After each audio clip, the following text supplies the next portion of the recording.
ഇതിൽ കൈ ഇത് ഈ ബാറ്റ് എഴുതി ഇതിനകത്ത് വെച്ചിരുന്നു. ആ. ബാറ്റോടൊപ്പം 75 പൈസയായി. രാവിലെ എന്തെങ്കിലും കഴിച്ചാ?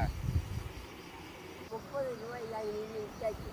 ആരെങ്കിലും വന്ന് ചോദിച്ച് 10 രൂപ കൊണ്ട് എനിക്ക് ചായ കുടിക്കാൻ പൈസ ഇല്ലാത്തോണ്ടല്ല, ഞാൻ അമ്മ തരുമോന്ന് അറിയാൻ വേണ്ടി ചോദിച്ചാണ്. പക്ഷെ അമ്മ എനിക്ക് തന്നു ചായ കുടിക്കാൻ.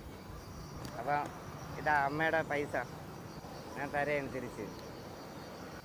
എനിക്ക് ചായ വാങ്ങിച്ച് ഞാൻ ചായ വാങ്ങിച്ചു തന്നു. നല്ല സ്നേഹമുള്ള അമ്മ.